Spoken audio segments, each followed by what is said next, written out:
करता हूँ आप सब ठीक होंगे, खैर खैरियत से होंगे। आपका दोस्त, आपका भाई आज फिर आपकी खिदमत में हाजिर है।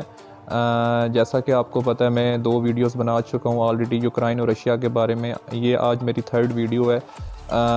ताज़ा तरीन सूरत हाल का ज़िक्र करूँ तो रशिया और यूक्रेन के बारे में, तो अमेरिका और यूरोपियन कंट्रीज़ ने काफ़ी सारी पाबंदियाँ रशिया पे आयद कर दी हैं।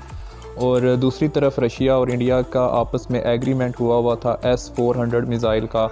तो अब देखना ये होगा कि इंडिया उस मायदे को आगे लेके चलता है कि नहीं चलता। एक साइड पे अमेरिका है, दूसरी साइड पे रशिया और दरमियान में इंडिया है।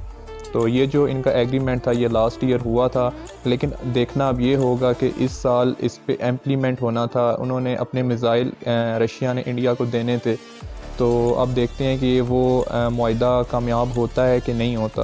और दूसरी तरफ मैं ज़िक्र करता चलूँ, वो लोग जो यूक्रेन में रहते थे, जो यूक्रेन के शहरी थे, पाकिस्तानी लोग, वो आलमोस्ट सारे के सारे डिफरेंट कंट्रीज़ में ट्रैवल करके जा चुके हैं, जिनमें काफ़ी सारी तादाद स्टूडेंट्स की हैं। 3 से 4 हज़ार स्टूडेंट्स भी में शामिल हैं।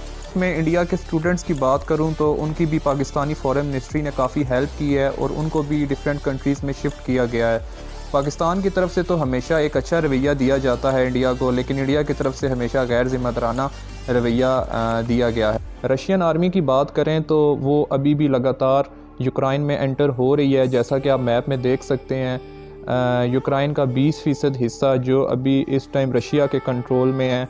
इस जंग के नुकसानात की बात करूं तो 500 से 600 फ़ौजी रशिया के इसमें हलाक हुए हैं, और दूसरी तरफ यूक्रेन के 5,000 से 6,000 फ़ौजी इसमें हलाक हुए हैं। यूक्रेन के न्यूक्लियर प्लांट्स का जिक्र करूं तो जैसा कि मैंने आपको पिछली वीडियो में बताया था कि एक प्लांट पे रशिया ने कब्ज़ा कर लिया है। अभी जो ताज़ा तरीन सूरत हाल है उसके मुताबिक रशिया ने यूक्रेन के चोरनोबल प्लांट पे भी अपना कब्ज़ा कर लिया है, जो कि यूक्रेन का सबसे बड़ा न्यूक्लियर प्लांट है। और बाकी मैं आपको इसमें ये बात क्लियर करूं कि अमेरिका का इस जंग में क्या फ़ायदा है।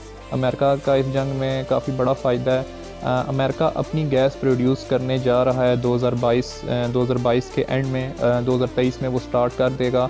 और अभी जो इस टाइम सिचुएशन थी, रशिया यूरोप को, शेंजन कंट्रीज़ को आलमोस्ट सबको गैस प्रोवाइड कर रहा है, और अमेरिका इसको इस तरह से देखता है कि अगर रशिया और यूरोपियन कंट्रीज़ के बीच में तल्लुकात ख़त्म हो जाते हैं तो इसमें अमेरिका को बहुत बड़ा फ़ायदा होगा। अमेरिका जो 1 ट्रिलियन क्यूबिक गैस अपनी प्रोड्यूस करेगा, वो सारी फिर यूरोप की तरफ जाएगी, और फिर वो यूरोपियन कंट्रीज़ के ऊपर अपना प्रेशर डेवलप करने में कामयाब हो जाएगा। तो इसमें अमेरिका का सबसे बड़ा फ़ायदा ये है कि यूक्रेन ने नेटो से और यूरोपियन कंट्रीज से ये बोला है कि हमारा जो मुल्क है यूक्रेन, उसके ऊपर नो फ्लाई ज़ोन कायम किया जाए। अब नो फ्लाई ज़ोन होता क्या है?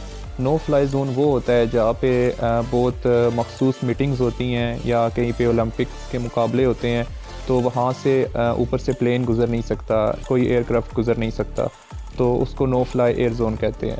तो अब इसमें देखना होगा कि उसमें अमेरिका उनका कितना साथ देता है। जहाँ तक न्यूज़ मैंने सुनी है, नेटो इस बात की मुखालफत कर रहा है। वो कह रहा है कि इस तरह नहीं करना चाहिए, नो फ्लाई जोन का क़याम नहीं करना चाहिए।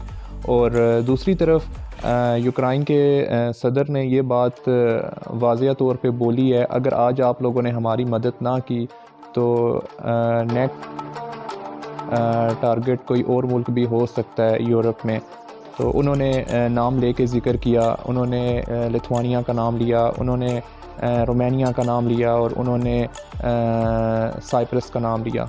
तो उन्होंने कहा है कि आज अगर आप लोग हमारी मदद नहीं करेंगे, आज अगर हम पे अटैक हो जाता है और हमारे पूरे मुल्क पे कब्ज़ा कर लेता है रशिया, तो ये यहाँ तक रुकेगा नहीं, ये मज़ीद आगे भी बढ़ेगा। तो अब सूरत हाल मज़ीद से मज़ीद तर ख़राब होती जा रही है, और यूक्रेन का इस टाइम कोई मुल्क साथ नहीं दे पा रहा। और यूक्रेन के सदर ने ये बात भी बोली है कि अगर आप नो फ्लाई जोन कायम नहीं करते तो आप अपने एयरक्राफ्ट हमें दे दें, हम खुद उनका मुकाबला कर लेंगे। तो सारी जो सूरत हाल है वो देखने में तो ऐसे ही लग रही है कि यूक्रेन इस टाइम बिल्कुल अकेला खड़ा हुआ है, और वो अपनी फ़ाइट खुद लड़ रहा है रशिया के साथ।